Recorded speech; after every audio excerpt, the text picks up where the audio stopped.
Hello friends, જય દ્વારકાધીશ, જય શ્રી કૃષ્ણ. તો આજે હું ચણાની દાળ અને દૂધીનું શાક એની રેસીપી શેર કરું છું. તો એના માટે મેં પોણો વાટકા જેટલી ચણાની દાળ લીધી છે. એ 2-3 પાણીથી ધોઈ અને હવે આપણે પહેલાં એક કુકરમાં મેં 1 ગ્લાસ પાણી નાખ્યું છે. એમાં અડધી ચમચી જેટલું નમક. હવે આ જે ધોયેલી દાળ છે એ એમાં ઓરી દેવાની.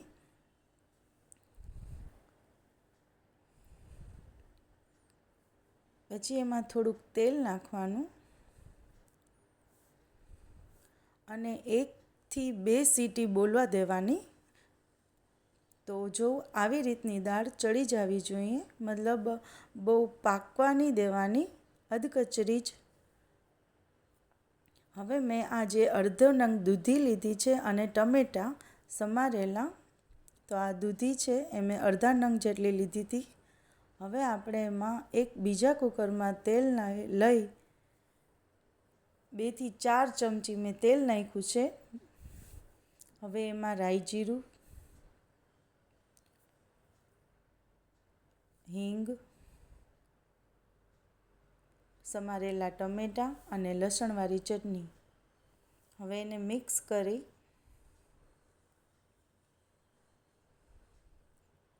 એમાં જે આ દૂધી મેં સમારી હતી એ એમાં નાખવાનું.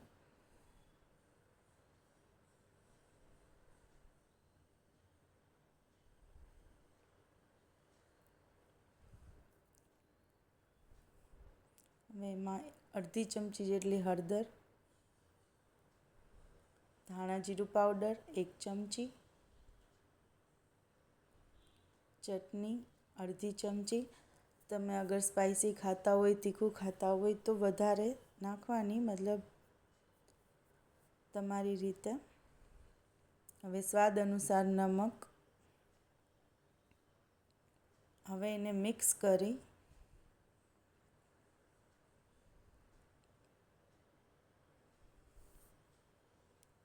આવી રીતે મિક્સ કરી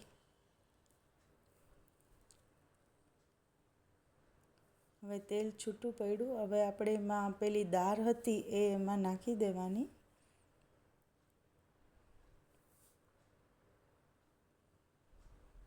હવે આવી રીતે મિક્સ કરી લેવાનું.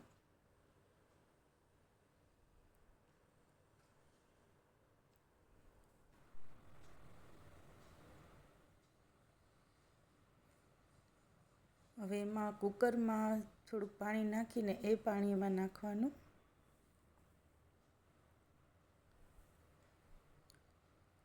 અને થોડુંક બીજું પાણી. તો મેં અડધા ગ્લાસ જેટલું પાણી નાખ્યું છે. હવે ઢાંકણ ઢાંકી અને 2-3 સીટી થવા દેવાની ધીમી આંચે.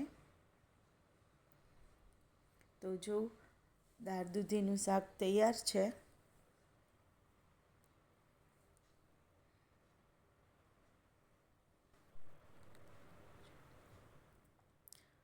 અને આપણી થાળી પણ તૈયાર છે.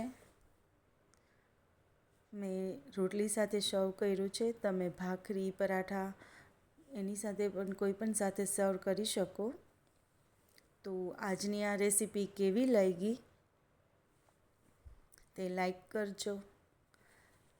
ચેનલને સબસ્ક્રાઈબ ન કરી હોય તો સબસ્ક્રાઈબ કરજો, એટલે કે આવનારા બીજા નવા વિડીયોઝ તમે પહેલાં જોઈ શકો. અને કમેન્ટ કરજો.